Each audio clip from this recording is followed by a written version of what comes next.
Welcome to the experience of playing Warframe. The game that you'll play for a few hours, every time a YouTube channel gets an erection over it. The first few hours of playing Warframe will most likely be killing the same few enemies, with the same few weapons, before hoping something more interesting comes along.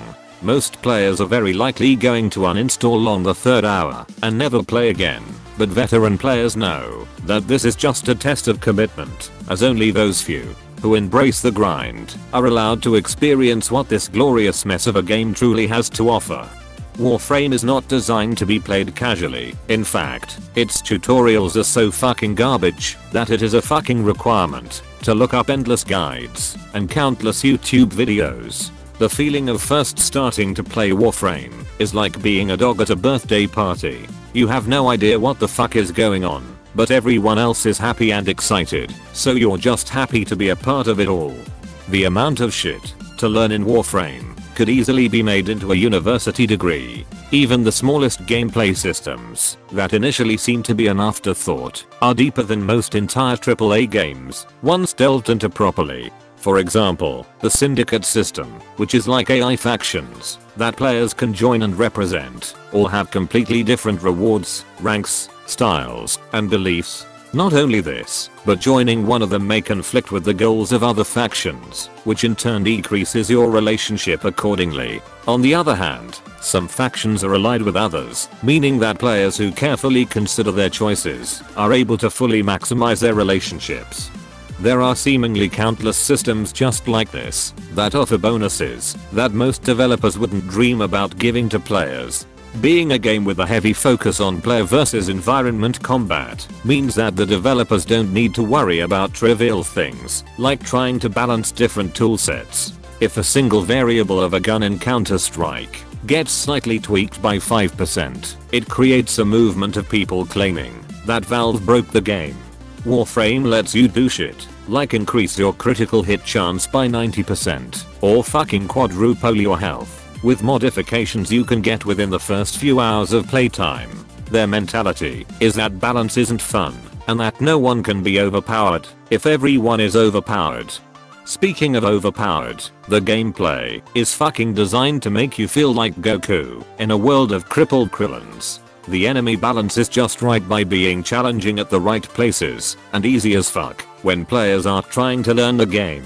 Good players can fucking shred through the map and do shit that will both confuse you and kill everyone around you without you even knowing what's going on.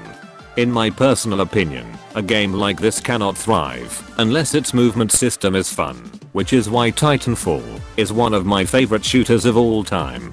Warframe doesn't have the polished perfection of Titanfall, but it also doesn't have to follow any form of balance either.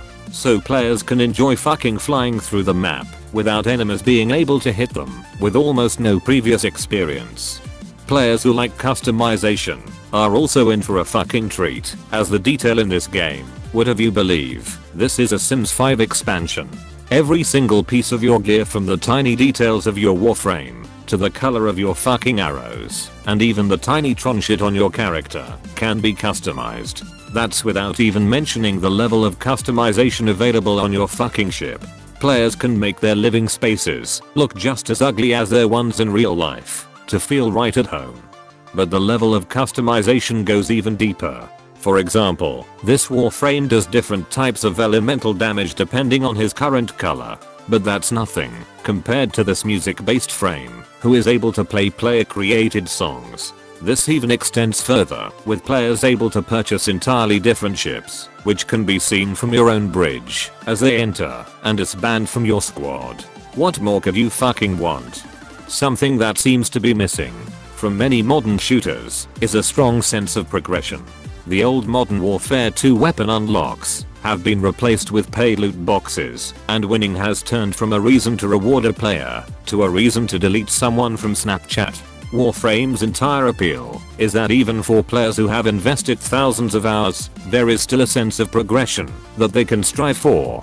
For example, say a player wants to get their hands on Mesa, they will need to work their way through the star chart to the planet that drops her frame parts. However, to get there will require a player to become proficient with many of the game systems in order to progress to each planet, that by the time they are even able to reach the area, they will have unlocked a large number of other weapons, items, and frames in their journey. This is what makes Warframe so fucking addictive.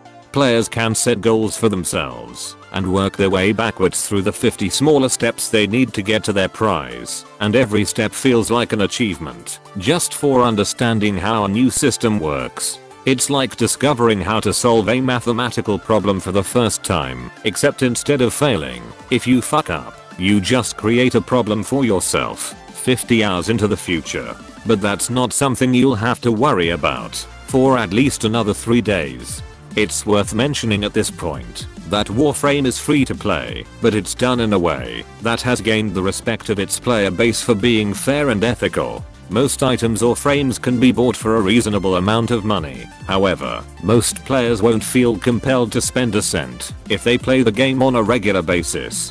In fact, buying things with real money almost robs a player of the true sense of pride and accomplishment for unlocking new gear. However, in this case it feels fair and reasonable. This puts players in a difficult spot of wanting to support such an ethical business model while not needing to purchase anything to feel a sense of progression. In fact, the developers were so concerned with their business practices that they removed an RNG feature from the game because they felt players were spending too much money. How the fuck can you not respect a developer for having this kind of mentality? Even if players don't want to spend money, they can simply grind for specific items and easily sell them to other players for premium currency, further cementing Warframe as one of the only true free games. When players think of the most successful and consumer-friendly games to release, they'll most likely think of The Witcher 3, Minecraft, The Legend of Zelda, Overwatch, and Portal. And much like Warframe, they all have one thing in common. None of them had publishers to make any business decisions to maximize profit margins, and all of them were given as much time as they needed to become the thriving pinnacles of the game world they are today. And in a world where publishers are more interested in questionable business models as opposed to delivering a better product, it's so fucking wholesome to see something like Warframe be so successful in an industry that so often robbed customers of their goodwill and optimism. It's just so fucking easy to romanticize Warframe. The community is one of the most helpful and wholesome that players are likely to encounter, which is excellent, because with so much to learn and discover, you'll be happy to know that there are countless helpful and dedicated statistics nerds who have done all the calculations to make your life easier. Even players who you will meet in game are helpful and usually more than happy to flex on low level enemies to help you grind for whatever you happen to need at the time. This is all kept together with one of the most well-respected development teams who host frequent streams in order to better connect with their players. Even the fact that everything is overwhelming and confusing is charming in its own way. It calls back to a time of playing games and reading book guides while at the same time not knowing what was and wasn't possible in this world you're trying to explore and understand. It's an absolute magical and enchanting experience, which is so difficult to see absent from the modern game landscape. But none of this video has even mentioned the enormous amount of weapons, the fully fleshed out clans, multi-crew space battles, the extremely generous shared experience and team revive systems, companions, the extreme differences between Warframes, Space Mother, the multiple open worlds, Tony Hawk's Pro Skater 10, the stealth system, speciality builds, hacking, the satisfying feeling of collecting a frame you've been building for the last 3 days, and the billion other things that I have no qualifications to even mention. I've only played enough to scratch the surface of this gloriously complicated game.